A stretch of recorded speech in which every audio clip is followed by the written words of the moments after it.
ये बातें हम हवा में नहीं कह रहे, बल्कि इसके सबूत अब मिलने लगे हैं। सबसे पहले तो बालकनाथ का रवैया आप पिछले कुछ दिनों से देखिए।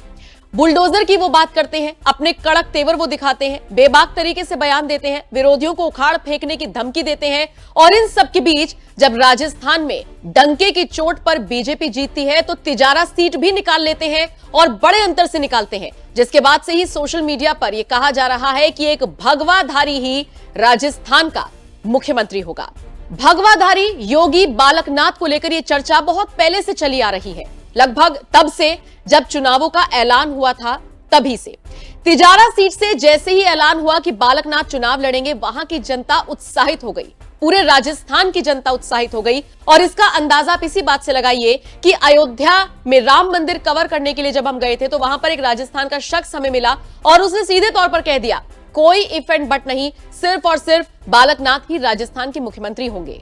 राजस्थान का जन जन अब यही आवाज बुलंद कर रहा है कि बालकनाथ ही राजस्थान के मुख्यमंत्री होने चाहिए। और इन सब के बीच बड़ी खबर तो उस वक्त आ गई जब अमित शाह ने बालकनाथ को दिल्ली बुला लिया। खबर यह मिल रही है कि वसुंधरा राजे अपनी कुछ मांगों को लेकर आगे बढ़ रही हैं और इसीलिए बीजेपी आलाकमान से उनकी खटपट चल रही है। यह खटपट उस वक्त भी दिखाई दी थी जब चुनावों के दौरान, प्रचार प्रसार के दौरान खुद नरेंद्र मोदी ने वसुंधरा राजे को साइडलाइन कर दिया था। वो अलग बात है कि फिर टिकट दे दिया गया और उसके बाद वसुंधरा राजे अपनी सीट को बचाने में भी कामयाब हुई और बहुत अच्छे से उन्होंने अपनी सीट को निकाला। लेकिन वसुंधरा राजे के अहंकार को तोड़ने के लिए बीजेपी कोई मास्टर प्लान तैयार कर रही है और कहा जा रहा है कि जिस तरीके से उत्तर प्रदेश को एक महंत दिया गया और उसने जबरदस्त तरीके से प्रदेश को संभाला, राजस्थान की कानून व्यवस्था को भी दुरुस्त करने के लिए एक महंत काफी रहेगा। और वो भी वो महंत जो योगी आदित्यनाथ के ही नक्शे कदम पर चलता है। और इसीलिए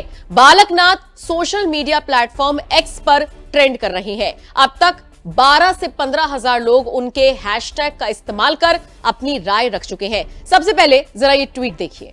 राजस्थान के मुख्यमंत्री महंत बालकनाथ ही बनने चाहिए। जेपी नड्डा जी, नरेंद्र मोदी जी, अमित शाह जी। अनामिका सिंह ने यह लिखा। हरजीलाल सनातनी ने लिखा, सीएम बाबा बालकनाथ जी राजस्थान। और इसी के साथ उन्होंने एक पोस्ट शेयर किया जिसमें लिखा है, योगी बालकनाथ जी की चेतावनी सुन ले सभी भ्रष्टाचारी, कर्नाटक एवं बंगाल का राशन कार्ड बनवा ले सभी। योगी देवनाथ ने लिखा, तिजारा में कमल खिला। महंत बालकनाथ जी ने तिजारा विधानसभा से 10,000 से ज्यादा वोटों से जीत हासिल की। इसी तरह से राजस्थान की जनता बालकनाथ को ही मुख्यमंत्री के तौर पर देख रही है।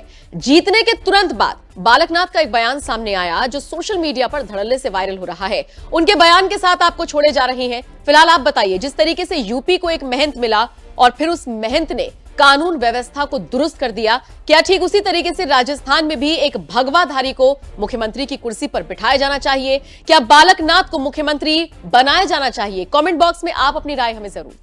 सीट विकास, प्रशासनिक व्यवस्था और कानून का राज, इन तीन ही चीजों पर एक सरकार का, एक जनप्रतिनिधि का दायित्व होता है और उन पे बहुत अच्छे से कार्य करेंगे। अभी तक के जो आंकड़े आए हैं, बीजेपी पूर्ण बहुमत से यहाँ राजस्थान में सरकार बना रही है, क्या स्थिति आपकी तरफ से? नहीं, बहुत अच्छा रहेगा। हमने बोला था ना, 120 प्लस भारतीय जनता पार्टी की सीटें आएंगी। हमारे प्रधानमंत्री जी सब कुछ है।